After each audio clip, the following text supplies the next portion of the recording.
ขึ้นก่อนไม่งั้นขอดำแต่คืนสอนออนไลน์เจ้าอ๋อแต่คืนนี้นะก็มันเป็นอย่างครัอาบปั๊บกายันเด้อแม่เจ้าเป็นกำลัแม่งใจเด้อเจ้าสาธุเจ้าสาธุเจ้าสาธุเจ้าเจ้าเจ้าเจ้าแม่น้อยอะไรนาน้อยเจ้าแม่จ้าฟังอยู่เนอะจ้าไปอ่านสวดมนต์หนอนี่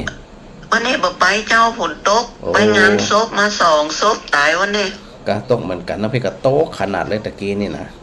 เจ้าไปงานศพไปงานเขาดำเนี่ยอ๋ออันนี้กำลังยุดตะกี้นี่ยุดละเป็นญาติห่างๆเนี่ยอืมมันอยู่จะได้มันว่าอันมันจะไปสวดมนต์ฝนตกผ้าห้องลมต่ำมาไปสักต่เป็นอย่างเฮากับปั๊บไปตามนั่นอ่ะเจ้าฝนตกก็พระอาจารย์ตกกำลังยุดเนี่ยเจ้าตกขนาดนักตกอยู่ล่ะเจ้าตกนักขนาดเจ้าตกหนักค่ะกำลังเอียนนี่ได้ยินแม่ยายแก้วอ่ะวันนี้มาสดเลยในวันที่8วันนี้อยู่เจ้าวันนี้จันทร์ที่8นะเรื่องแม่นนั้นอ่ะเจ้า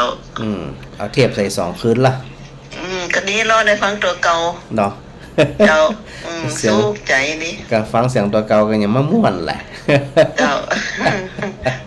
ดีเราฟังเสียงตัวเก่าดีละก็ฟังกันจนจบนะเจ้าแม่ถึงฟังแทบกับฟังสดกับฟังเจ้าจิตใจจะได้ปลอดโปร่งโล่งเบาสบายเนาะเจ้าสบายหาความสุขว่าเจ้าถ้ารอเตียนเนี่ยจะโอนตังไปได้เลยเจ้าเจ้าได้เลยเจ้าสาธุเจ้าแม่ได้ไปเพราะว่าแม่ไปเก้าบ้านที่เชียงใหม่พุ่นน่ะเขาจ้างทัวร์ไปเชียงใหม่เจ้าไปเตะเบิ่งได้กับไปเตะมีกำลังนี่เดินทางเนาะนั่นน่ะเจ้าไปแสวงบุญไปหาบุญไปหากันมันกำลังไปก็ได้ไปได้เนาะเจ้าแล้วมันมีกำลังกับไปไหนก็บ่ได้ล่ะแม่นน่ะได้กับฟังอย่างเดียวได้กับเปิ้นว่าไปหันไปนี่มันได้ไปตัวเปิ้นน่ะไปยำไปได้ไปดีเนี่ยไปได้นี่เนาะแม่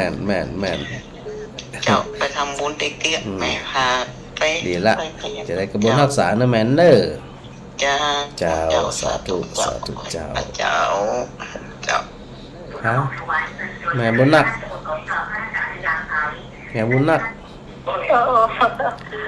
ได้แต่กะตัวเจ้าแต่ลูกคนแต่นะบัดเดี๋ยวนี้นะโต๊ะขนาดนักกระเจ้ากำลังเอียนบัดเดี๋ยวนี้ถ้าใช่ผมมีฮะแล้วนี่จะฝนนะกะตั้งเพศตกแต่ตกหวานอันวัดปทุมพรคนนี้อุดมพรนี่ตกขนาดตะกี้น่ะเกิน 1 ชั่วโมงกะเกือบ1 ชั่วโมงกันน่ะตกขนาดนักเลยรอเตียนได้เจ้าที่ไหนที่ลำปางจะรอที่ได้สงวันที่14เจ้าวิไลสงวันที่14แต่ก็วันที่13เนี่ยวันไหว้ครูก็เปิดให้สถาญาติโยมเปิดให้อันนิสิตได้รวมหลอดเรียนเหมือนกันนะเจ้าวันนั้นนะแต่ว่าเปิดแต่วันที่14วันที่14เจ้า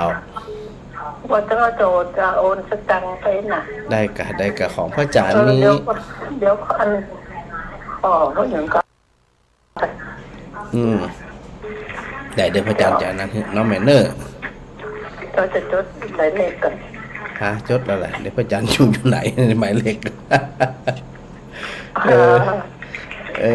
หมายเลขไอ้ยังเนี่ยฮะเดี๋ยวเนออาจารย์จำมาได้ลำเดี๋ยวนี้นะอันน้องหมายเลขเบอร์ที่จังโทรไปนี่เหรอเบอร์เนี่ยหมายเลขของมจรก็หมายเลขพระอาจารย์หมายเลขของไผ่แม่ฮะของมจรเดี๋ยวพระอาจารย์พอกำเนอของมจรแหละพระอาจารย์จำมาได้เนี่ยเดี๋ยวเพราะไปเลขที่วัดปทุมพรเนาะปทุมพรของพระอาจารย์เดี๋ยวแม่จะทำบุญอันอย่างก่อนจะรอเตียนน่ะของเตียนกับอันหนึ่งก็พานั่นน่ะพาอาบน้ำฝนปทุมโตน่ะจะที่มจรมันก็แม่ ก็อบตรนั่นแหละ ถ้ามจรเนี่ยเอาเหล็กของพระอาจารย์เหล็ก ครับ เดี๋ยวพระอาจารย์หาของมจรมาปะเหรอเดี๋ยวเดี๋ยวพระอาจารย์หากำเดี๋ยวหำสักหน้อยเดี๋ยวพระอาจารย์โทรอันบอกในรายการนะแม่นะ เจ้า เผื่อมันจะปะของมจรจะได้โอนไปโดยตรงเลยแม่ อ๋อ เนาะ ครับอันจะได้หูเนาะ เจ้าเดี๋ยวพระอาจารย์สอบขอกำเนอ เราจะกันฟังจังว่าเนาะฟัง กะต้องกั้นเอากั้นไปเดี๋ยวนี้ เรื่องกับบัตรเขา เดี๋ยวเนอกองทุนพระอาจารย์สอหาอยู่กองทุนอะไรยังเนี่ยฮะ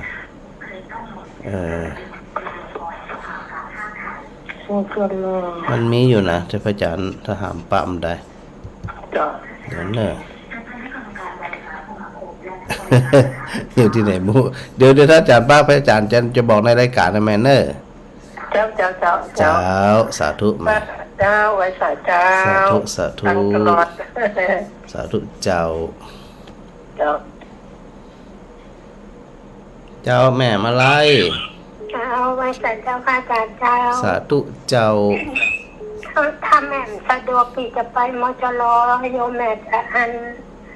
หลานโอนเข้าไปให้พระอาจารย์ได้ก็เจ้า ได้ พราะว่า เลย ได้เลย เจ้าเข้าของพระอาจารย์หรือว่าจะเข้ามจรดีนะพระอาจารย์ว่า เข้าเป็นมจรเลยก็ได้แม่ เข้ามจรเลยอะไรต่ออะไร เจ้าแต่เพียงแค่ว่าอันทำเหมือนได้อย่างจะได้พระอาจารย์จะได้ประกาศอนโมทนาในรายการโดยแค่นั้นเจ้า อ๋อ แต่ว่าถ้าแจ้ง เดี๋ยวพระอาจารย์เขาบอกช่วยบอกเอาหน่อยโยมเนี่ยก็จะชด แม่น หลานไปโอนเข้าไปเลยเนาะเจ้า แม่ เนาะ นเจ้าถ้าบอกพี่อีเนี่ยพระอาจารย์ก็จะได้อัน เจ้า ได้บอกได้ประชาสัมพันธ์ตีอันผ่านพระอาจารย์มาเนี่ยก็มีแม่สมใจเนาะแม่สมใจปีบ้านใหม่ปอเสถียรแสนจิตแม่สุนันทาแสนจิตปอเสถียรแม่สุนันทาแสนจิตนะอันนี้เปิ่นก่ออันได้หล่อเทียนแหมแล้วก็เป็นเจ้าภาพอันพาอาบน้ำฝนแหมนะอันนี้บางคนที่เปิ่นสะดวกเปิ่นอันที่เปิ่นมาวัดนี่เปิ่นก็ได้ทำบุญเป็นเงินสด อ๋อ จะเดี๋ยวพระอาจารย์ก็จะโอนเข้าในบัญชีมจร ไปเนาะแม่จะ จะ หลานไปโอนเนาะเจ้าเนาะ ได้เลยเดี๋ยวพระอาจารย์หาเบอร์บัญชีก่อนเนอะ ลำเดียวนี่โยมแม่ว่าจะเอาผ้าอาบน้ำฝน แล้วก็จะเอาอันรอเตียนด้วยนะเจ้า อ๋อได้กะ ได้1,500ละเจ้าเดี๋ยวนี้ อ๋อ ใส่คุณครับของโยมแม่ตัวอยากกินน้องตัวเนาะ ได้กะเดี๋ยวก็ถ้าจะได้เนี่ยก็ฮืออันก็ส่งสลิปให้พระอาจารย์พอแล้วก็บอกรายชื่อตัวนะส่งมาในไลน์ก็ได้เจ้าถ่ายมาก็ได้เดี๋ยวพระอาจารย์ก็จะได้อันประกาศบอกกล่าวไปตามนั่นน่ะเนาะ เจ้า ทางที่ดีก็คืออันอยากจะให้โอนไปที่บัญชีมจรเลยเนาะแล้วก็ส่งรายชื่อมาพระอาจารย์ส่งหลักฐานมาพระอาจารย์แค่นั้นน่ะเนาะถ้าผ่านพระอาจารย์เดี๋ยวพระอาจารย์ก็ต้องโอนแฮมอยู่ดีอีเนี่ย อ๋อ เออ เจ้าที่โยมแม่หลานเขาสุอันโอนไปประมือนั่นก็เอาที่ของพระอาจารย์เขาของนั้นมันก็รอกันเนาะทุกครั้งที่โยมแม่ก็ได้อ่านแล้วนะเจ้า อ๋อ พระอาจารย์บอกว่านั่นนะเจ้าก็ว่าเจ้าที่ผ่านมานั่นนะเจ้า เจ้า เจ้า โอเคได้เลย เจ้า สาธุ เจ้า ฮัลโหลเดี๋ยวเนอร์โทรมาใหม่เนอร์ หลายคนมาเลยครับ มันเต็กอัครกันสถานนะฮะแม่บอกใคร จ้า สาธุ กราบนมัสการเจ้า จ้ะจะมีอายุยืนแข่งครับแม่แก้วกะ เจ้าจะนัดกันไปมอจรอนั่นนะ วันที่หยังไปวันที่หยัง ที่สี่เจ้า น่ะ14จะไปวันที่15น่ะป้าไปนะ ไปวันที่14 หลายคนที่สะดวกไป เพราะคือแม่แก้วอยู่ตามนั่นรอเลย เจ้าไผ แม่มาไล่ทำได้ไปนี่แม่มาไล่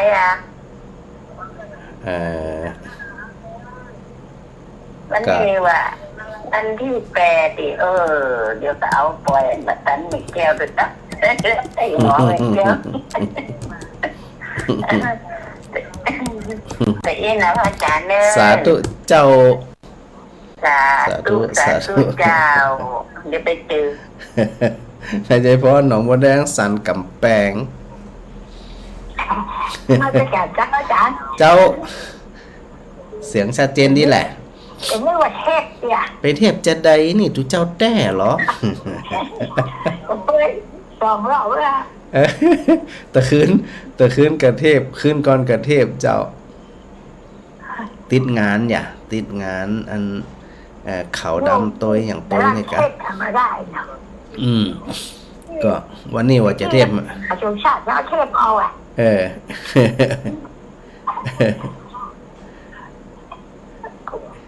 ก็ถึงว่านะกะอันเอาเทพออก อาจารย์ ฮะ คนก็ก็ต้องว่า ตกกำลังเอียนแหม อันนี้จะเจ้าจกนักขนาดเลย อ๋อ ไม่เล่นคือเรื่องนะ เจ้า อันนี้ก็ขนาดนักเหมือนกันนะแต่เอียนไปละ ไม่ติดเนี่ย เจ้ายุดเรียบร้อยกะเดี๋ยวก็ฝากขอบคุณท่านอาจารย์พระครูสมุวิสุวัตด้วยเนอะ ติดได้ลิงก์สัญญาณถึงตลอดนี่นะ เจ้า ขอบคุณท่านตัวยังมีโอกาสได้อู้กันเป็นตัวต่อตัวกำเตือนนี่ บัตรปะแล้ว ผมมีโอกาสปะเจ้า มาหาเจ้าชาติกับป้าแล้วจะป้าเพิ่มจอยมาแก้ว อ๋อพระอาจารย์มาป้ามเตียนเนาะอาจารย์โบนวินป้ามเตียนเนาะ 10 ป้าเช็คโดนแล้ว น่ะเดี๋ยวมีโอกาสต้องป้ากัน ลำปางเลยอ่ะ กะอยู่ที่ไหน บ้านหัวทุ่ง วัดหัวตุ่ง บ้านหัวทุ่งที่เหมือนกันก็คนที่ล้มนั่นแหละ เป็นน้ำปุ่นแหละเดี๋ยวต้องมีโอกาสป้ากันนะแม่เนาะไม่ใจพร เจ้า เจ้าสาธุแม่สาธุสาธุแม่ขมีคนมันไม่โกง มาสกัดเขาค่ะ สาธุเจ้าหายไปในเจนเมินสะท้าหายที่เจ้า หลายจัดเลย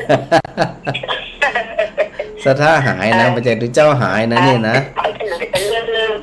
ฮะ หายไปไหนเป็นเรื่องเป็นเนี้ยพันที่เดี๋ยวนะได้เห็นได้นะ เจ้าประจานนึกว่าอยู่ในควงแก้วถึง3เนี่ย ชดมากระโดดมากันนะนะโยมแม่ทำได้รู้เมื่อนะมันเกี่ยวกับปล่อยเป็นทุกคนนะ หลายการหลายงานกับปั๊บไปตามนั่นแม่สาธุ เจ้า เจ้าสาธุแม่ขมี สาธุเจ้า เจ้าสาธุเจ้าเข้าใจหลายคนโทรมาเลยครับ จังหวะอย่าอันสายมันซ่อนอย่าแม่ตีบ้านอุโมงค์ ไว้สาเจ้าพระอาจารย์ เจ้าเสียงชัดเจนที่เก่าวันนี้ เจ้าวัดไฟหินนะเจ้า วัดไฟเห็น 104.5 เมกะเฮิรตซ์ เจ้า เปิดนึงชัดเจนที่นะ เจ้าชัดเจนดีเจ้าวันนี้ลำปางฝนตกกับเจ้า ฝนตกกำลังเอียนแหม โอ้อยู่ตรงบ้านนั้นได้ยินฟ้าห้องตรงตอนนั้นตอนเย็นนี่ก็ห้องเนาะตอนกลางวันก็ห้องมืดตรงตกตรงลำปางนี่เนาะตกแต่ ตกขนาดนักอะเจ้าตะกี้นะวัดอุทุมพรตาเดือเนี่ยเจ้านักขนาดอ่ะ เดี๋ยวนี้ตรงอุโมงค์กับปูนนี่ยังได้เปิดพัดลมอยู่นี่ อันนี้เย็นละเจ้าตอนนี้เย็นลำปางนี่เย็นน่าจะถั่วลำปางเหมือนกันนะนอกยกเว้นแม่เหมาะตะกี้มนตกมันเตือ เจ้าท่านสบายดีนะเจ้า เจ้าตามมาตรภาพของทุกเจ้าเนี่ยเจ้าไปแบบวันๆอยู่ในควงแก้วทั้ง3เนี่ยมันเป็นไหนเนี่ย แม่ติดตามฟังท่านอยู่เนอะ เจ้าสาธุแม่ติม สาธุเจ้า สาธุเจ้า อันทุกเจ้าจะไปไหนเนาะสถานเนาะไปไหนอ่ะนะเนี่ยจะได้มาเนาะชีวิตทุกเจ้าจะได้มาเนาะแม่ข้าจอน เจ้า เจ้า โอ้พุทธเด็กพุทธว่ะพุทธจะได้ถึงกันกับไหน บาดเสกบาดตั้งนะโมก่อนนะมันก็ยากหน่อยกะต้องตั้งนะโม3จบหรือมาอิติปิโส108จบ ศาสตร์กับตันสักกรรมก็ตาจบไปอ่ะ กะ ก็นี่ว่าจะไปจะได้บ่โหนี่ โทรถามปีหมอเพี้ยนเปิ้นกับไประยองกันเนี่ย กะ นั่นเดี๋ยวสาวโมถามกำจะได้ไปไม่ได้ไปหมดนี่น่ะอย่ามาไม่น่าบุญแต่เนื้อเนาะ มีกาลูกนี่บ้านนี่บันไดลูกอันก็เบี้ยงตานไปหั่นบันไดเจ๊ไก่ กันได้กับมันไปบัดได้อ่ะมันแบบนี้โลดอ่ะ เดินไปอ่ะ เดินไปหน่อ อืม ลูกเจ้าเนาะ เดินมาสักตีหนึ่งตีสองอ่ะเดินตางอะกะ สองเดินไปน่ะเนาะ เจ้า แถวนั้นกันหลายนะแถวเวียงตานฟังรายการพระอาจารย์กันหลายนะแม่นะ มีหน้าบุญแต่ว่าเนาะ อืม เดี๋ยวน้องจะจวนเห็นคนอ่ะมันคือคนมันไม่เคยมันจะจวนมันไปก่อนไป เป็นที่เอ็นดูอ่ะ อีเมจะเอากันน้ำมันโลดเถอะอย่า เนาะถ้าไปอันไป เนาะ ก็ไปหลอดเตียนไปรวมกิจกรรมมาเจ้า นั่นน่ะกะอีแม่ไก่ป้าเขาไปหันแน่ อืม น่ะโมละออนเนี่ยนะ อืม น่าไก่ป้าเขาไปพอ แม่ เนี่ย น่ะจะได้หันพระอาจารย์ผ่อง ติ๊กหมอน่ะ อืม เปิ้นก็ยันออนไลน์อ่ะล่ะอีแม่จวนเปิ้นแม่เปิ้นว่าไปได้ไปไรแม่เฮ้ยไปไรย้องกันอีก พอข้อมูลเนี่ยขยะขยเยอะปุถุ เป็นเนี้ยภาระหน้าที่แต่ละคนก็ว่ากันไปตามนั่นไหมปั๊บไปตามนั่นอ่ะ กันน่ะ เนาะ แม่ว่าเฮ้ยน้องไข่ปลาไปพอตีนี่ อืม เนี่ย ก็ปั๊บไปตามนั่นเนาะ ถ้าจวนแกบ้านจะไม่ให้เปิ้นไปไถหน้าตรงอีก เออเรื่องปากเรื่องก็เป็นอย่างเนี่ยหน้าที่กันไปทำหน้าที่คือการปฏิบัติธรรมมาแม่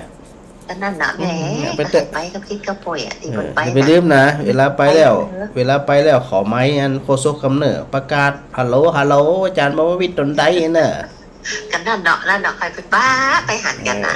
นะ มันวันนั้นจะไม่ได้หันกันแต่มาได้ป้ากันมาหันหน้ากันสัก กันวันนั้นหากับขี้ข้างอีก เวลาอันก็สอหามปะตู้เป็นไรเฮียตู้เอ็นเนอ แต่นั้นไปหน่อยถามเลยเนาะ เจ้า ถามว่าที่ตนใดเขา ตนใดเนี่ยตู้นั่นนะเนาะ สาธุแม่สาธุ เห็นดีการเนาะ เจ้า บ้านเฮาที่เปิ้นมาพังกันแน่ อ๋อเป็นอย่างเดียว แห่พัง เดี๋ยวดึงฟังแหมสัก100 ปีถึงมีคนฟังหลายอยู่ นั่นน่ะแม่ว่านะมันนั่นอีแม่เอาเทปของพระครูพิบูลเนาะ เจ้า เปิดติด9 โมงถึง 10 โมงน่ะ ฮะ คนเฮานำด้วยไปเปิดเป็นอย่างนั้นนี่อีน่ะ เออ แม่ก็พังแม่เปิดจนพังเปิ่นจบ10 โมงแม่ก็ปิดเนาะ เจ้า เปิดแม่หยังบ่ฮู้เลี้ยงนี่น่ะเพิ่นว่านะ จังหวะนะมันวิสัยไผวิสัยมันเจ้า แม่ปากไหนแม่ก็ตึ้งพังเปิ่น เป็นหยังปั๊บไปตามนั้นแหละ แต่คนเฮาเนี่ยน่ะ เปิ่นสะดวกกับมันยังบ่ถึงเวลาเปิ่น ทำแบบนี้เปิ่นพังทำบาลี เจ้า อันนี้เปิ่นเลี้ยง ได้เลยสาธุนะแม่นะ เรา เจ้าสาธุ ท้ายกันแล้วเนาะ เจ้าสาธุเจ้าฮะแม่สมใจ เจ้า เจ้า เจ้า อย่าง มาช่วยพ่อของแม่จันน่ะ กะ แต่ว่าไม่ได้รถเรียนก่อน ไปได้ไปอย่างวะโอ้ยงานถมหน้าถมตา โอ้คนนักใบนักเหงาอาจารย์ แต่ว่าทางกลุ่มอสมเปิดมาอันเปิด ฮะ อสมเปิดมาเปิดกิจกรรมที่วัดเจ้า ครับเดี๋ยว อืม โอ้มันเช็ดเราแม่ก็ไม่ได้รอหลอกใบเนาะ เจ้าร อหลอกใบเช็ดเดี๋ยวแรกคนป้ากันมาเอียวเนี่ยนะว่าอันวัดแสงแก้วโพธิญาณน่ะ อ๋อเจ้า มีสกายแวกน่ะนะ แม่ขึ้นมาถึง กะเดี๋ยวถ้าเดี๋ยวมาจัดเดี๋ยวมาทำมัดตะเดียพ่อง จ้ะ หูที่ข้ามเดี๋ยวไหนก็ข้ามหนตังเลยก็ข้ามไปข้ามมา เขาว่าจะไปข้ามได้อย่างใจแล้วก็ไปตกขนาดไหนแล้วมันก็เลิกเพราะว่า มีดอยได้เปิด ขึ้นไงพอเขาได้มันได้หน่อมจะขึ้นได้ไป โอ้มันขึ้นหลายจันว่าจัน อ๋อ ถ้ามาถึงบ้านก็จะทุ่ม คนน้า เจ้าดีละโมทนาบุญตัว โอ้มันหม่อนเนาะไปยันหม่อนเลยเนาะ เจ้าหมอนเนาะอาจารย์นะ เดียวไปรอมาจะรอให้มันนี่ เจ้าอันที่14เนอะ เจ้า จะไปฝังปิดกันเลยนะอยู่กันนั่นจนเย็นบนเนอะ ฮะ ฮะ เนี่ยอย่างจนเย็นเนาะ อันอยู่ อยู่กันถึงพวกน่ะก็ถึงบ่ายถึงเย็นบ่ได้ก็ฟังพิกอย่างเตื้อ นึกว่าถึงแรงถึง5-6 โมงมันดิ โอเค เอาจนแล้วเนาะเดินจนแล้วแต่ว่านี่ จ้า มันผลแล้วพอดีอ่ะ อืม แล้วพอดีก็ยกมือก็กลับกัน โอ้รถนักคนนัก เจ้าดีละพระอาจารย์ยังเคยไปเดี๋ยวเลย เหมือนตรงพงเหลือตรงพงกันนะ อ๋อเดี๋ยวมีโอกาสก่อนมีโอกาสจะแบบเข้าไป เจ้า เจ้ายังแบบมีจังหวะจะไปไหนเลยนี่ดินเนี่ยลำบากหน่อย ตกแล้วมันเพิ่นจะมีเชิงเม็ดพระอาจารย์ กะมีเชิงเม็ดละ เดี๋ยวจะได้อันไลน์ไปบอกเทวดากรรม บอกเล็บดากันเลย ว่าไปปุ้นห้องให้หน่อย เจ้าแล้วกล้วยหลองกล้วยขายเนี่ย ได้ละ นั่น สา มัน ธุ ข้าวหอมอยู่นะ เจ้าสาธุเจ้า สาธุเจ้า สาธุเจ้าหายไปจัดเมินเป่าพัชรพงศ์ การครับ สาธุเสียงเขียดอยู่พัตตโรอยู่กลางตรงนี่นะ อยู่กับโตกเลยครับ เนี่ยเสียงเขียดเนี่ยชัดเจนเลย แต่ อะ รายการของกัอันนั้นเตวดาเป็นเจ้าเดี๋ยวว่าหายไปไปโทรหาถามอะไรอ่ะ น่ากะหายไปจัดเมินม ไม่ได้โทรหาอันป้าจานเหมือนนะครับเพราะว่างั้นตอนนี้สีก้าอย่างเดียวอ่ะ เนี่ยมันมีความสุขเปิ่น พูดเท่าได้อูได้จากกระสุกใจ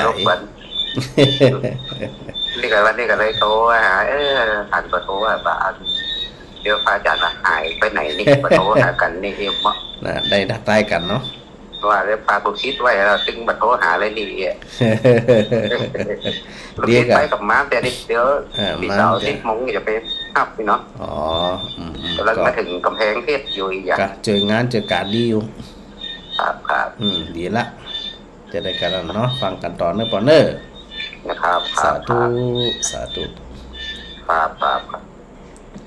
หาแม่บรรเย็น เจ้า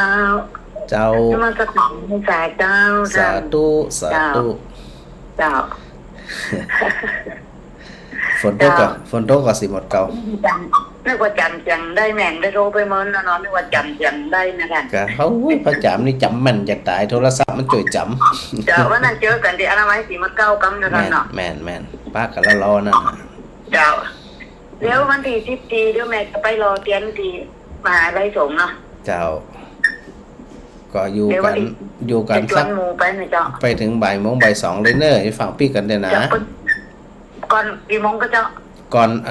จะไปฟังพี่เตี่ยอยู่ถึงบ่ายโมงบ่ายสองบนอากาศ อ๋อถึงบ่าย2อย่างพุ่นล่ะ จะไปฟังพี่เตี่ย เจ้าเป็นจะชวนบ้านเย็นตัวแม่บัวเย็นจะไปกับหมู่แม่บ้านเย็นจะชวนมันนี่นะ เจ้า เดี๋ยวเพิ่นไปอยู่เลยๆนั่นนะ น่ะเพิ่นถึงไปในโบ แต่ เย็น มี นะ เปลี่ยนมี3คนละเดี๋ยวนี้นะ เจ้าอยู่ใกล้หันง่ายหันเหมารถไปคำเดียวน่ะ เจ้า ใกล้ๆหัน ไปไก่แต่กระลูกกับเมื่อไป เจ้าอันนี้มันจะไกลหรอกอยู่หันใกล้หันได้ ไปไก่เมื่อไปเดี๋ยวไปกับใกล้ๆนี่ได้เจ้าว่า แม่นเพราะอยู่หันชูหัน10 กิโลนะกะจากหันไปอ่ะ เจ้า โดยประมาณนั้นแม่เนาะ เจ้า ดีละบุญรักษาเนอ วันนี้ ฮะ ป้าอาบฝนอย่างก็โดยเนาะป้ากระจาดด้วยเนาะ ผ้าอาบน้ำฝนโดยเจ้าแล้วก็อันแผ่นเตียนที่ไปปูจาหันก็ใส่ตู้บริจาคก็ได้หยังก็ได้นะไปทำหันเลย เดี๋ยวไปปุ่นไปบริจาคเตียนปูจาเตียนตัวรอเตียนตัวแล้วก็ไปถวายพระอาบน้ำฝนด้วยเนาะ แม่นเจ้า ไปประกาศว่าเป็นร้อยก็เก้ากับ200เด้อเนาะท่านเนาะ 200เจ้าแผ่นหยังก็แผ่นเตียนน่าจะ19ก็หา เจ้า แผ่นเตียน19ผ้าอาบน้ำฝน199เจ้าได้ถวายพระนิสิตเนาะ ทำบุญด้วยเนาะ เจ้าได้กัน สาธุเจ้าเนอะตกกับเจ้าพุ่น ตกขนาดนักยุดละ ตกติมาเก้าตกขนาดนักเหมือนกันนั่นแหละ ปอขันละอันนี้ก็เอียนไปแล้วนะ เอียนไปแล้วอ่ะเอียนไปตะกี้เนี่ย เจ้าเหมือนกันนี่แหละสาธุ เจ้า เจ้า เนาะสาธุเจ้า สาธุเจ้าหลายคนโทรมาได้ครับนะแม่ทองซุปไผ่แฮมนี่เขาหลายคนอยู่ มันดูเอาละกันเนอะแม่พัดนาจะลาเสริมงาม เจ้าไว้แต่เจ้าพระอาจารย์ เจ้าฝนตกก่อต้องปูนวันนี้ได้ ต กาก ร มา สด เจ้า กัน ตกตึงวัน กะโอ้ดีล้ออัน น น้ำก็ลึกประตือก ะน้ำปีนี้เนี่ยฝนดีน้ำดีอยู่ เจ้าน้ำดีนี่เนี่ย เจ้าก็จุ่มเย็นทำนาอันมัน น้ำฟังก็จะมาจะรู้แกวันนี้อันนั้นมีย้ายสูงใจ นั่น ได้รู้แค่กำน้ำฟ้ากะมันจะน้ำเหมืองกะ น้ำแค่ของหุ่นตกนะแองมันจะเปิดวันที่10นี่อยู่ อันแสดงว่ามันมีน้ำชลประทานด้วยกะ เจ้า ถ้าน้ำชลประทานยังไหวอยู่ น้ำใสนี่นะเปิดใส่ออก ถ้ามีน้ำสัตว์เนี่ยเปิดสูบเอาอีก แม่นี่ไม่ได้สูบ เปิดน้ำใส่เลยกะ เปิดตึงออกนะ เขาถ่ารู้อันทำการทำ ทำอะไร งาน ก็ได้ ก็ดีละเนาะได้ทำเต็มที่ทำจนบักก้านบนอ่ะ แต่คือเทพยังก็เทพวัดเทพติดไปวัดตรงปุ่งแต่คือเอา กะจำบันไดอาจารย์นะอาเทพยังเป็นยังเขาจับใส่อ่ะ จะได้ฟังของอันถ้าเป็นเทพรายการเก่ายังจะได้ฟังเจ้ารายการครูบาอาจารย์หรือซ้ำให้มีโอกาสฟังเลย ได้ฟังอะไรคะอาจารย์ได้ฟังแล้ว เจ้ามันงานอื่นมันหนักเจ้าหนัก มันทำเติมจะจบสักเตือ ใช่กันงั้นว่ากันงั้น มันอย่างปล้นปลเหลืออย่างว่านั่นน่ะสถาพี่ยังมีอย่างหันตัวเจ้าเอียนน่ะ เนาะจะได้กระสาธุนะแม่ จะ ฮะ อันนี่จะโอนตังไปหลอดยันอยู่ เจ้าเดี๋ยวพระอาจารย์จะบอกอันเบอร์อันก็ธนาคารหึงเน้อไผที่จะเตรียมจดได้เลยพระอาจารย์ได้เบอร์บัญชีมาละ นี่ไม่วินบนจะโอนอี ได้เดี๋ยวจดเลยเดี๋ยวพระอาจารย์จะบอกเบอร์บัญชีของมจรหึงเน้อ เจ้า สาธุแม่พัด เจ้า สาธุเจ้าสาธุเจ้าสาธุเจ้าฮะแม่สิกุล กับภาษาพระอาจารย์ ก็สารยังก็สารแอปเขาก็สารกุ๊บก็ สารกุ๊บ สารกุ๊บ หลวงพระอาจารย์รู้ก็ เอาไปไหนมโหต้องเอามาใหม่ละเนาะเอาใบใหญ่ๆเลยเนี่ย แม่สิกุลเอาใบใหญ่ๆเลยเนี่ย จ้ะ เอาใบใหญ่เลย ไม่ใหญ่เลย เดี๋ยวจะ วัน ซื้อ นั้นท่านพระอาจารย์อย่าก็แต่ก่อนวัดอันน่ะ วัดหยา วัดสีจุ้มเนี่ย เจ้าครูสุต เอา ตะ ใบใหญ่ๆเนี่ย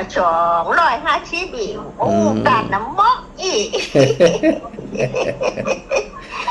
เดี๋ยวมีโอกาสอันจะได้ซื้อพ่อง ฝนตกก็แหละ ตกขนาดนักแม่ ตกหนักจังหนา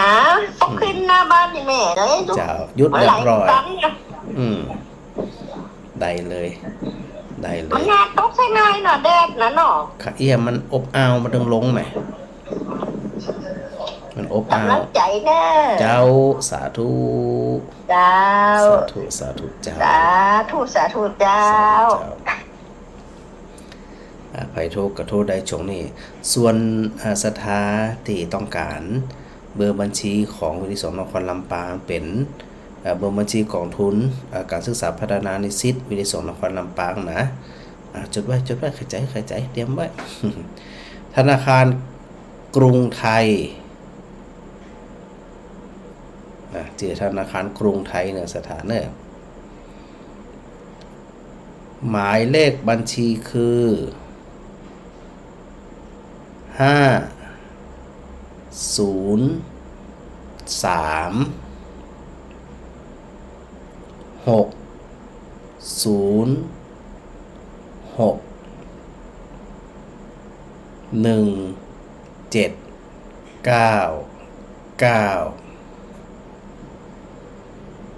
อาใหม่นะ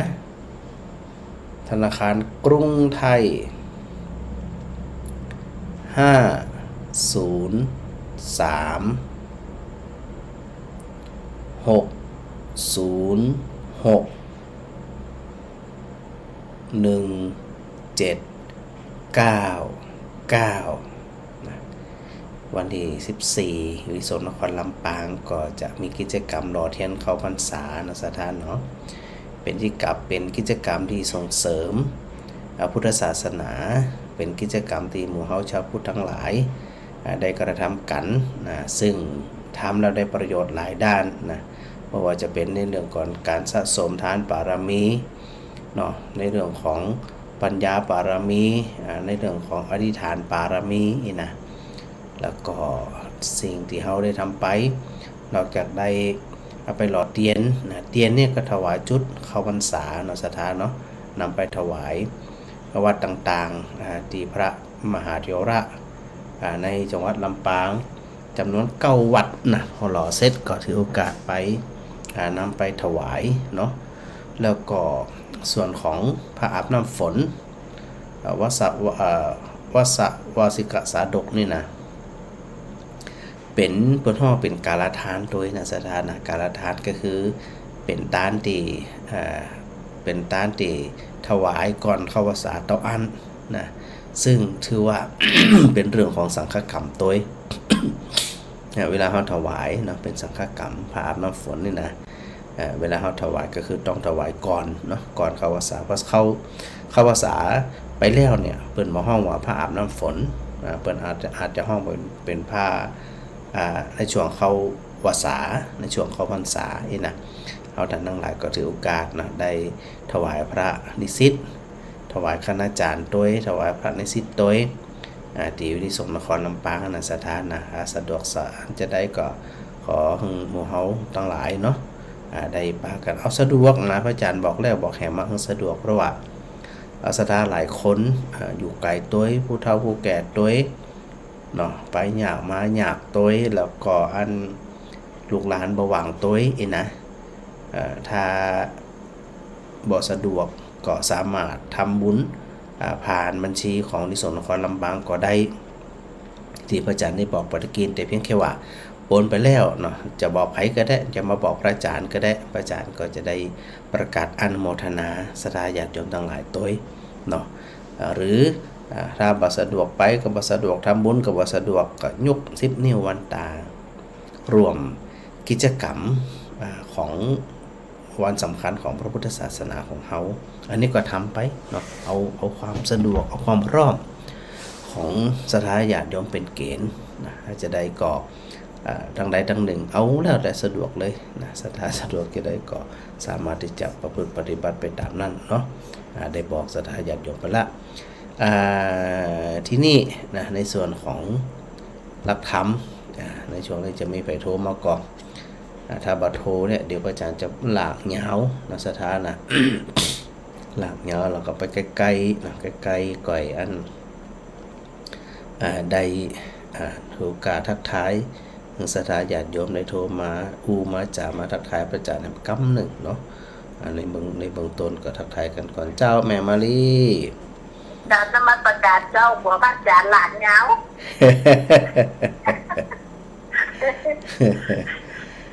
ยกแม่กันซ้อรันเบอร์โอ้อันนี้เดี๋ยวมาจดไว้ที่ของงานมีได้ส่งเวลาถ้าอาจารย์เปลี่ยนเบอร์เนาะแต่เหมือนมันเป็นของคุณนิสิตนั่นท่านนิสิตนั่นน่ะเจ้าแต่มันเป็นของธนาคารอ๋ออันนี้มันเป็นเบอร์ของ donation คือเขาเรียกว่า e donation คือสามารถโอนเข้าไปแล้วเนี่ยมันไปหักภาษีหักอย่างในหันเลยเจ้าของกรุงไทยนี่นะดีแต่ยกแต่เดือดใจเนี่ยเจ้านั่นน่ะจะได้ก็ได้แต่เพียงแค่ว่าอันบอกประจานกำหนึ่งส่งสลิปมึงพอกำมึงอีเนี่ยจะได้ประกาศโมทนาเนาะอันที่ยกแม่อาจจะได้เข้าไปเจ้าสมบัติเดือนกันหลายอ๋อดีกะเดี๋ยวปากันพุ่นได้อยู่จนถึงบ่ายโมงบ่ายสองหมดเลยเนอะเจ้าแต่อาจารย์จะมาตอนนั้นโหตันโอ้ตาชื่อว่าตาอาจารย์ว่ายังชุ่มหัวใจกลัวจะยังกลัวสถาพิกรจะยังนะอันไม้เลยก่อนมาอาจารย์เรียนเลยจะเจ้าอาจารย์มหัวตันหัวนั่นน่ะงานในหมู่บ้านโดยเจ้ามันต้องอยู่อ่ะเจ้างานในหมู่บ้านโดยอย่างโดยก็ปั๊บไปตามนั่นน่ะแปลงกะหากันเนาะ ทำเวลาแปลงหากันเอาไปหันหน่อยนี่หน่อยแอกะเนาะได้เลย อาจารย์ก็สาธุภาพ เจ้าสาธุแม่สาธุ สาธุ สาธุเจ้า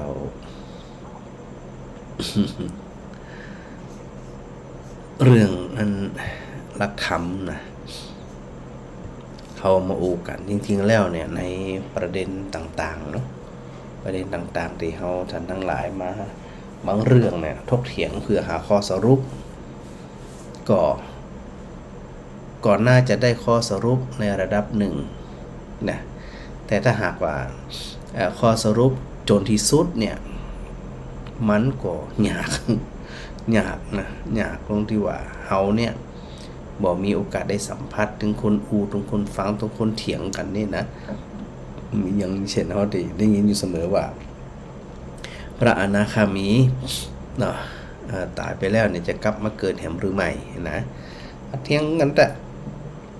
มุมหนึ่งถ้าเฮาฟังแบบจะได้แบบวางใจเป็นกลางฟังดูแล้วก็เฮาก็ต้องศึกษาด้วยนะ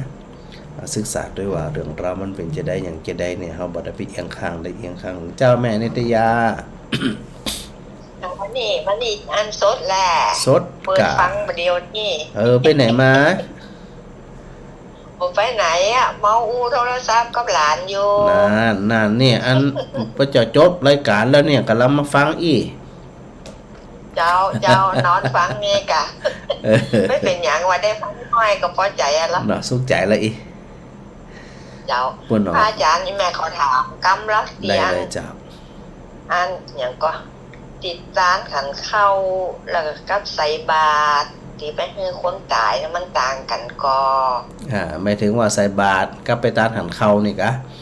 เจ้าเขาจะได้ดีนะ ต่างมาต่างอยู่ที่เจตนาเจ้า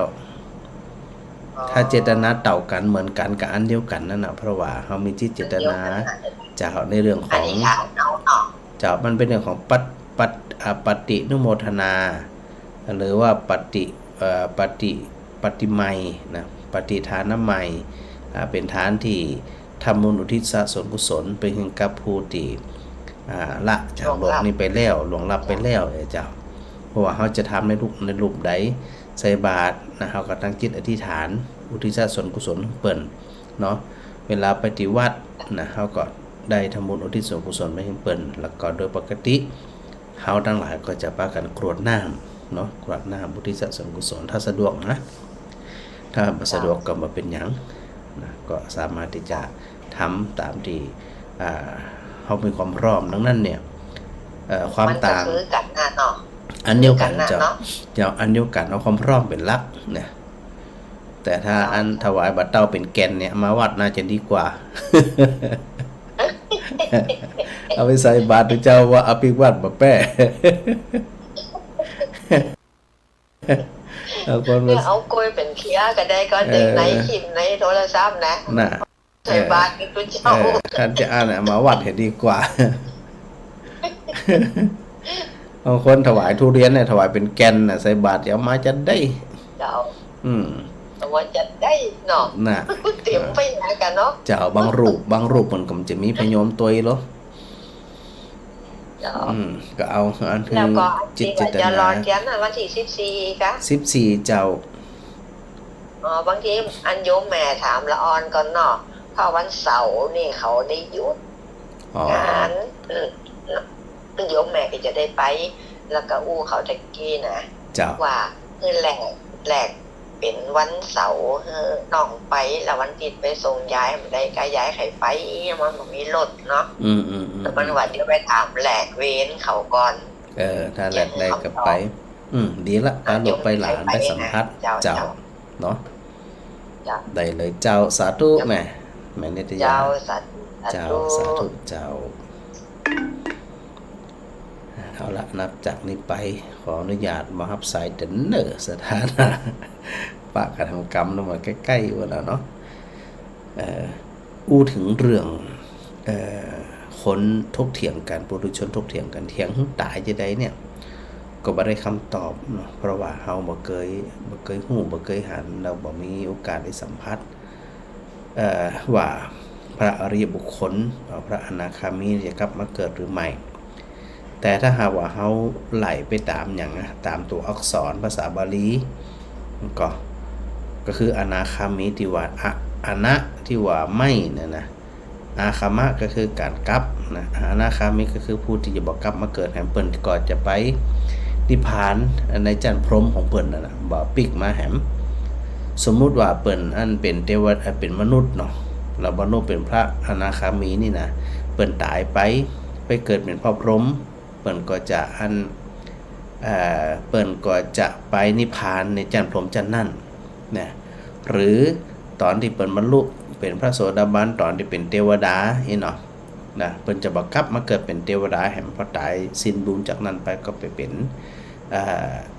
พระอรหันต์ในภพต่อไปทันทีเลยอันนี้คือตามทรัพย์นะฮะแต่ถ้าหากว่าจะมาตีหึงหันอยากแยกหึงหันชัดเจนเป็นจะได้นี่นะมันก่อ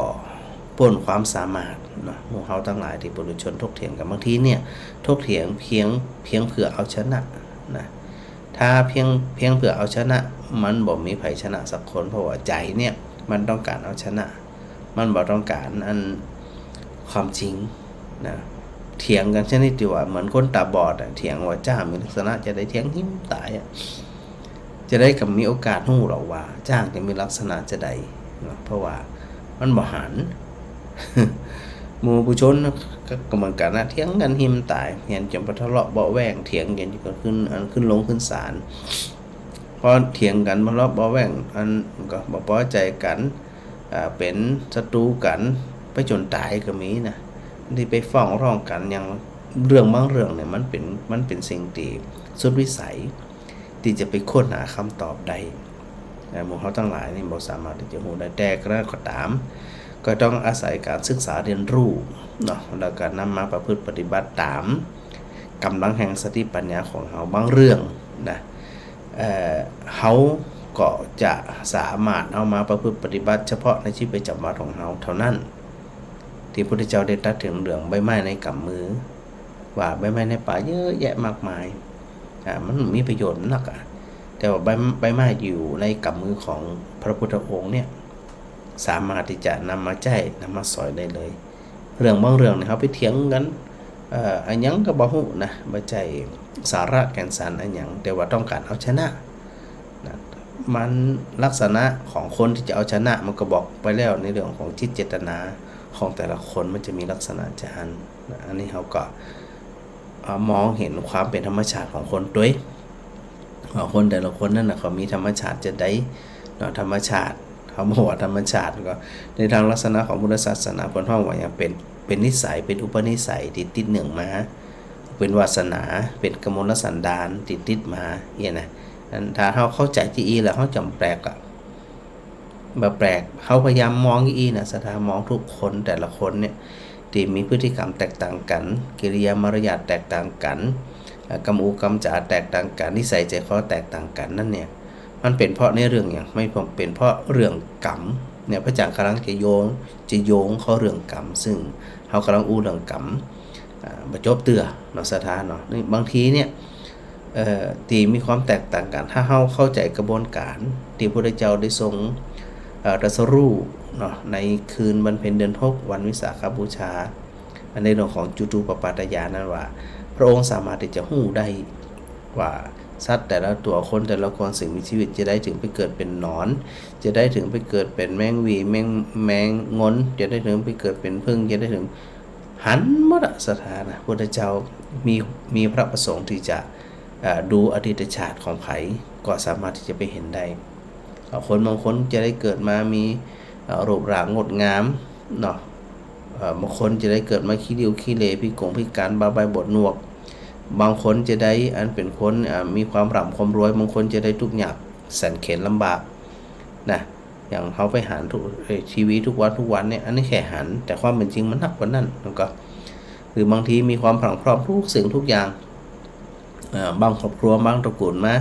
ลู่สมบัติกันยิงกันตายฆ่ากันตายอย่างนี้นะพระพุทธเจ้ามองถึงในระบบกรรม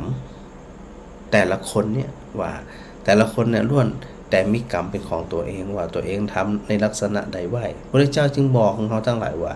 อย่าได้ประมาทนะอย่าได้ประมาทถึงกรรมนั่นเวลาเขาสวดเนาะสวดมนต์ทำวัดเย็นเนี่ยเวลาเขาแปลนะเวลาเขาแปลเนี่ยก็พยายามใส่ใจโดยว่ากรรมสกโกมาให้เรามีกรรมเป็นของตนกรรมทายาโทเรามีกรรมเป็นทายาทหรือเป็นผู้รับมรดกของกรรมนั้นกรรมโยนินะเป็นผู้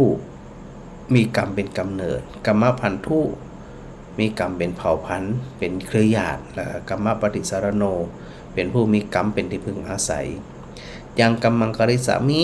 ใครทำกรรมใดไว้กัลยาณังวาปะปะกังวาดีก็ตามไม่ดีก็ตามตัสสะทายาโทปวิสสามิเราจะต้องเป็นทายาทหรือเป็นผู้รับผลของกรรมนั้นเนี่ยสดาถ้าเขาเข้าใจตามกระบวนการที่พระพุทธเจ้าได้ทรงตรัสรู้คนพบนั่นเนี่ยนะ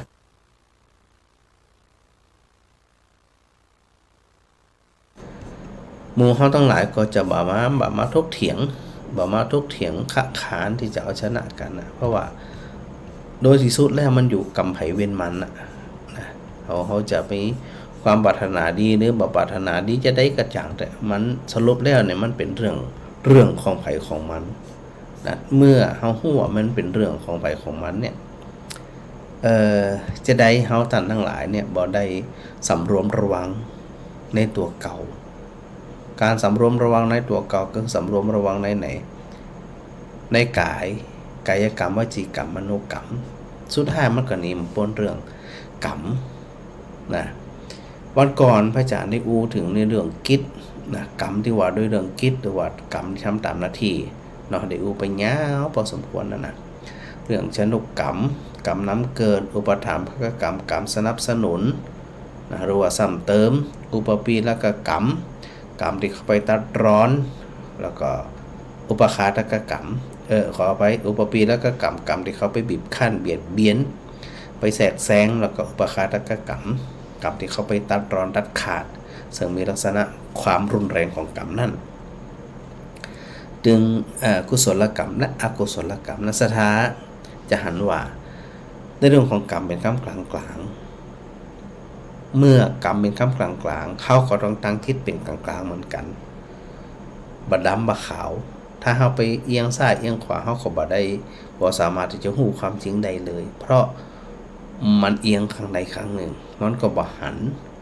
ความเป็นจริงที่มันปรากฏขึ้นในวันนี้ก็อยากจะนำในเรื่องของกรรมโดยวิบากการหรือฮือผลตามระยะเวลาว่าจะได้เนี่ยกรรมบางกรรมเนี่ยจึงมีลักษณะ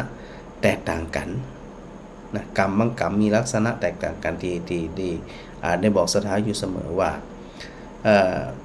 บางคนเนี่ยหัน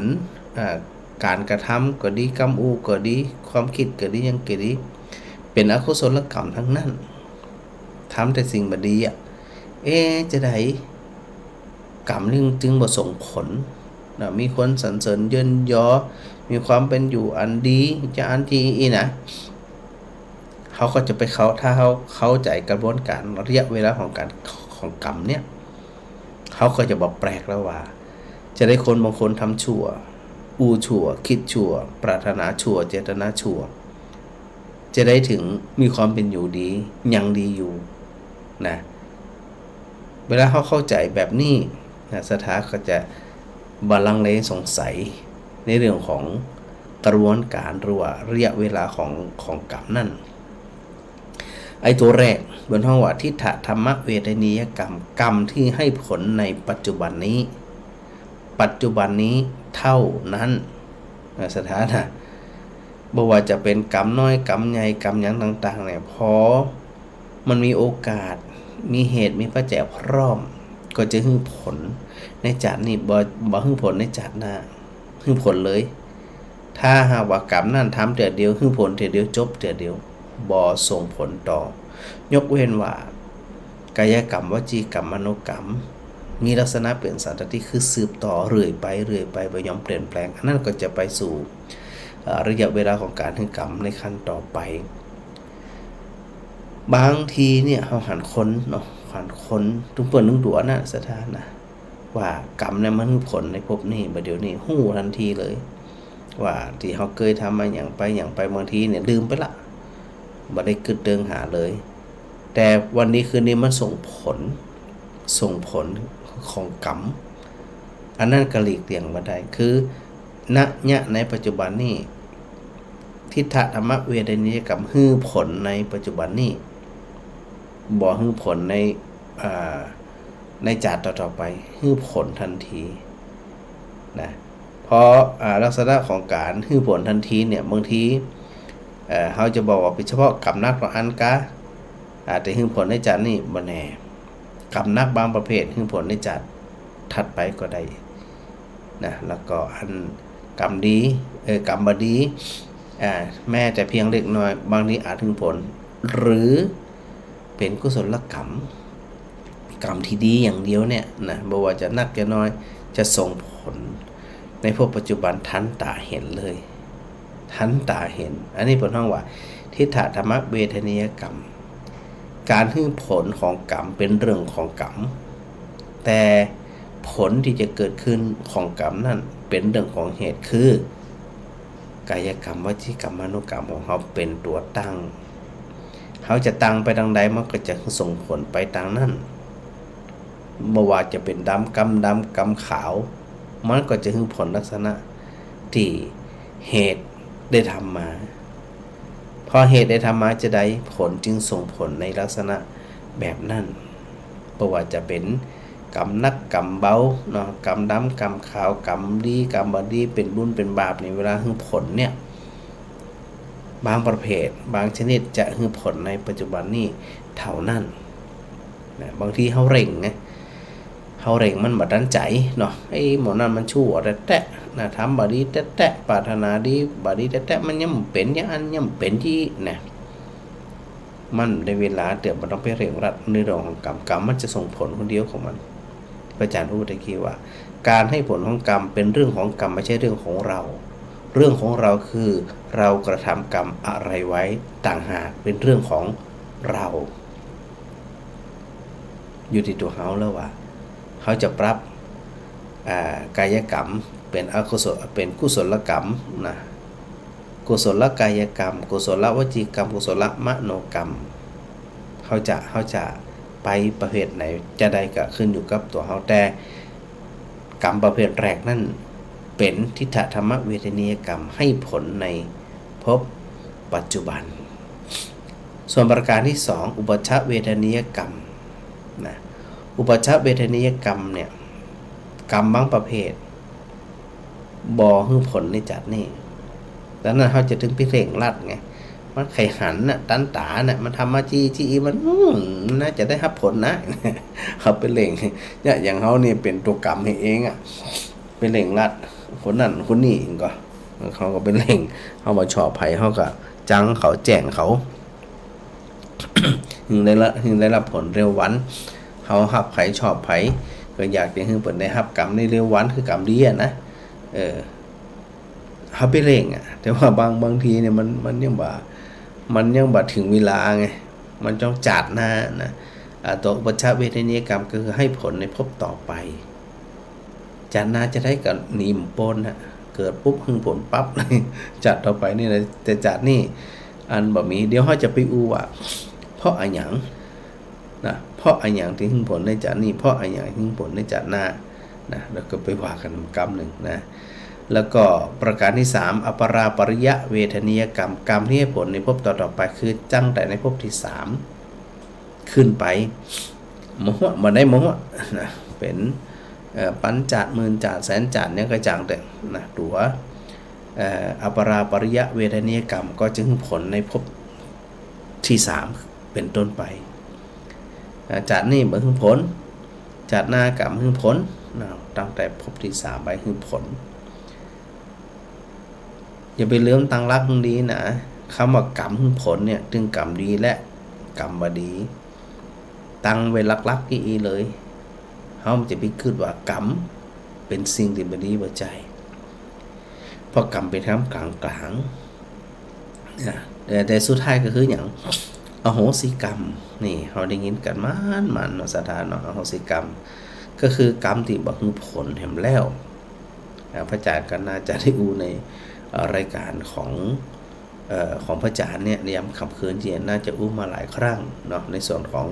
อโหสิกรรมอโหสิกรรมคือกรรมบ่มีแล้วมีคนประเภทเดียวต่ออันที่ได้ชื่อว่าเป็นอโหสิกรรมคือพระอรหันต์ที่เปิ่นเสียชีวิตแล้วกรรมทั้งหลายเหล่านั้นที่เปิ่นเคยทำในอดีตจะได้มาบ่ถึงกำลังมันน้อย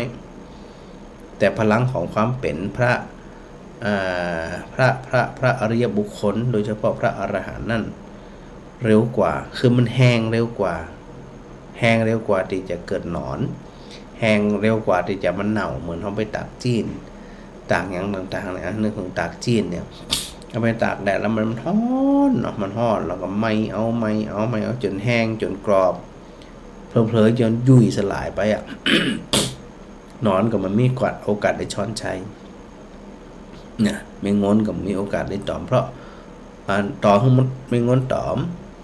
แต่ว่าสามารถที่จะเนี่ยอันจีนนั่นน่ะมันเป็นเกิดเป็นไข่ขางแล้วก็เป็นไม่งนขึ้นมาได้เป็นหนอนยุ่ยแย่ได้เพราะมันแห้งคำว่าแห้งเนี่ยเรานึกถึงพระอรหันต์สุกวิปัสสโกเนี่ยพระอรหันต์แบบแห้งๆเนี่ยนะคืออย่างในจิตใจของพระอรหันต์ทุกรูปจะมีลักษณะเหือดแห้งจากอกุศลกรรมต่างใดต่างหนึ่งโดยราบคาบคือบ่มีอย่างที่จะไปเนี่ยจิตใจของพระอรหันต์และกระเพื่อมได้ความชอบความบ่ชอบความโกรธความโลภความหลงความอิจฉาริษยาเสียใจน้อยใจปักใจอาฆาตพยาบาทเหือดแห้งไปเรียบร้อยแล้วอารมณ์ทั้งหลายที่เข้าไปกระทบใจของพระอรหันต์นั่นจะบ่มีความหมายเลยดังนั้นเวลาพระอรหันต์ท่านเสียชีวิตแล้วจึงไปสู่คำว่าดับนิพพานหรือว่าปรินิพพานคือดับเดือดร้อนดับบ่มีส่วนเหลือเมื่อบ่มีส่วนเหลือกรรมที่ทำในอดีตชาติน้อยนิดอย่างกระตามเนี่ยมันจึงบ่สามารถที่จะวิ่งตัวตันได้พอบ่สามารถวิ่งตัวตันได้กรรมนั่นจึงจะเป็นอโหสิกรรม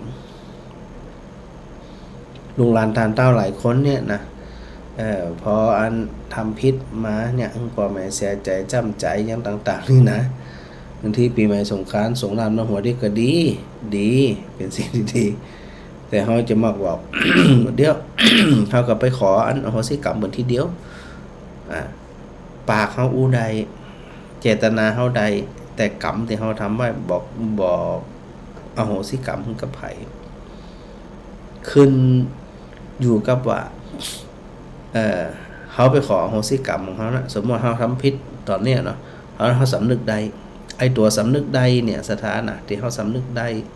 แล้วก็หู้ว่าเขาทำผิดทำพลาดบ่อาจารย์ที่ก็ปรับเปลี่ยนไปปรับเป็นนิสัยไปนะดังนั้นเนี่ยกรรมทั้งหลายเหล่านี้เนี่ยต่อให้มันโดยมาจะได้กระจ่างแต่กรรมดีที่เขาได้ทำไว้ความกตัญญูกตเวทีเขาทำไว้เนี่ยมันมีกำลังหนักกว่าความพลังพลาดที่เขาอาจจะเผลอไปทำร้ายเปิ่นเผลอทำร้ายทางจิตใจเปิ่นหรือใจกำรุนแรงยันจีนี่นะโดยเจตนาหรือบ่เจตนาแต่พออู้ลึกๆแล้วเขาก็ถึงละเขาเนี่ยมีความสำนึกสำนึกผิดที่เขาได้ทำไว้ดังนั้นกรรมที่มันบ่ใหญ่บ่หลวง กรรมเล็กๆน้อยๆเนี่ยมันจึงบ่มีกำลังโดยไปถึงผลนะพออันยิ่งพระอรหันต์สัมห้ากะเปิดมีความรุนแรงนักแน่นมั่นคงในเรื่องของสภาพจิตใจของเปิดเนี่ยกรรมเล็กกรรมน้อยบ่มีผลละบ่ส่งผลกับเปิดละพอดับสิ้นไปตายไปมรณภาพไปก็จบกันทันไปเหียเนี่ยที่เปิ้นว่าอันเหือดแห้งดังนั้นจิตของพระอรหันต์จึงมีลักษณะความเหือดแห้งคือปลูกอันยังจึ้มจะขึ้น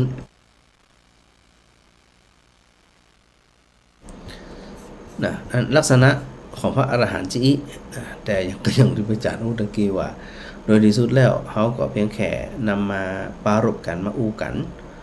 สภาพทำแด้ๆมันก็สุดวิสัยของเขาเหมือนกันดังนั้นเนี่ยจะไปเผลอทำกรรมเนี่ยจะนักจะน้อยหยังกระจ่างเถอะนะถ้าไปก่อเกี่ยวกันแล้วเนี่ยมันก็จะมีปัญหาก่อเกี่ยวกันแล้วมันจึงจะมีปัญหาขนาดนักเลยพอมีปัญหาขนาดนักเขาก็กว่าจะสำนึกได้เนาะกว่าจะหูตัวได้บางทีมันก็สายเกินแก่ทีนี้ในเรื่องของทิฏฐเวทนียกรรมอุปชฌเวทนียกรรมอัปปราปริยเวทนียกรรมและอโหสิกรรมเนี่ย4ตัวเนี่ยนะเวลาหึงผลเนี่ยระยะเวลามันต่างกันนะหึงผมจัดนี่หึงผลในจัดหน้าแน่ๆหึงผลในพบต่อไปแล้วก็กรรมทั้งหลายแล้วนั้นเนี่ยขาดสิ้นสูญสิ้นตัวอโหสิกรรมเนี่ยเวลาคิดดีๆใส่ใจดีๆนะศรัทธานะถ้าเฮาบ่ไปยึดมันถือมันอย่างแท้ๆเนี่ยเขาสามารถที่จะทำกรรมนั้นเป็นอโหสิกรรมคณะหนึ่งก็ได้นะสมมุติมีคนบางคนเนี่ยใจกำอูก็ตามพิมพ์มาก็ตามเนี่ยหึงใจเขาขึ้นแป๊บนี่นะไอตัวอโหสิกรรมของเขาเขาขึ้นได้ ว่าเขาเนี่ยจะบ่ยึดมันถือมันกับคำเหล่านั้นคำชมก็ต่ออัน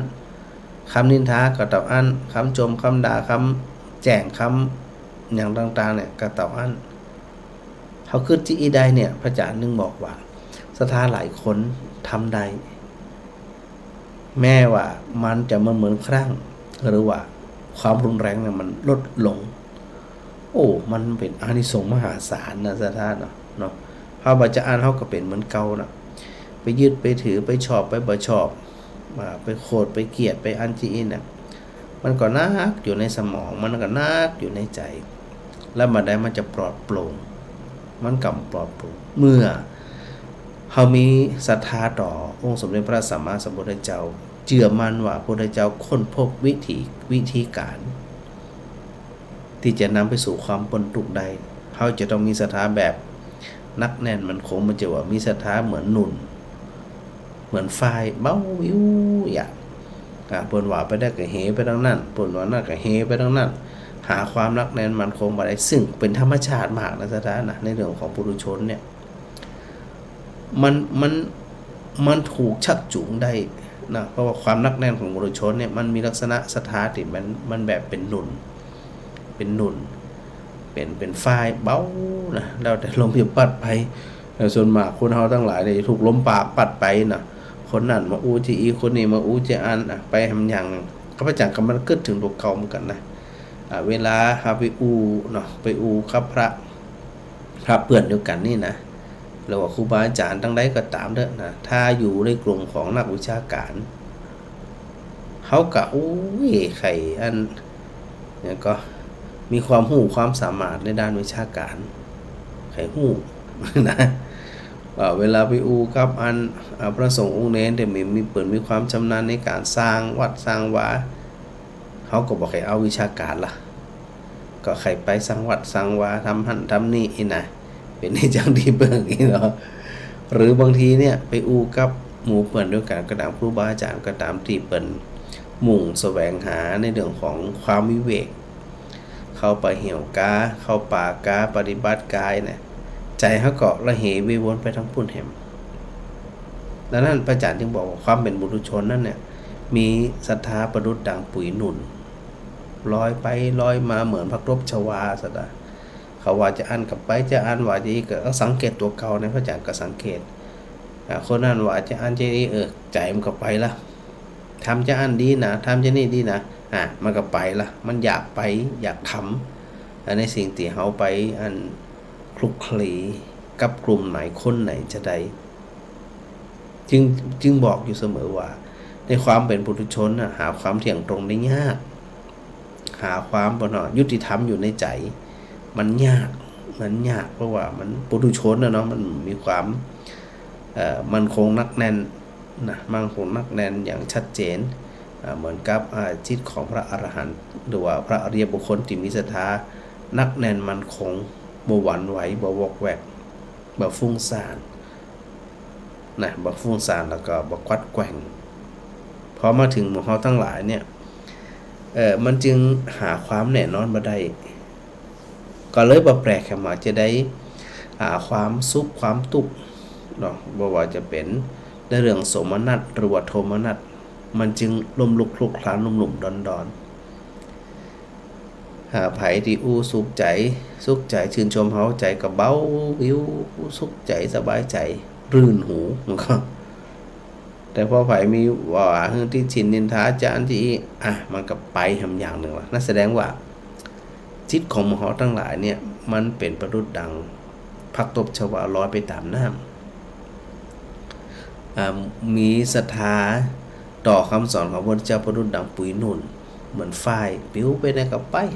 ตามแรงลมพอมาดูถึงธรรมชาติที่พระอาจารย์ได้อู้ถึงในเรื่องของธรรมชาติตะกี้นั่นนะว่าธรรมชาติของคนก็กลับไปดูที่ไหนก็ไปดูของพฤติกรรมหรือการกระทำซึ่งก็หมายถึงตัวกรรมต่ออันที่นี่ที่พระอาจารย์อู้ถึงว่ากรรมบางกรรมเนี่ยคือผลในภพนี้ก็คือทิฏฐธรรมเวทนิยกรรมให้ผลในภพนี้ให้ผลในภพนี้จะไม่ให้ผลในภพต่อไปสถานลองคิดบอกกับว่าเอาอย่างเดียวคือผลในภพเนี่ยกินข้าวอิ่มแน่ๆอิ่มในภพนี้สมมุติว่าอันกินของเสียมีแบคทีเรียมีเชื้อราเกิดผลในภพนี้กินปุ๊บต้องเสียปั๊บต้องปั๊บหรือว่าเป็นกุศลกรรมเป็นกรรมดีกินปุ๊บอิ่มสุขใจและอาหารที่กินไปกับแปรสภาพเป็นสารอาหารหล่อเลี้ยงร่างกายในภพนี้แต่เวลาเขามองต่อไปแหมเนาะว่าการที่อันคนบางคนเนี่ยมีพฤติกรรมอันเดียวกันเนาะ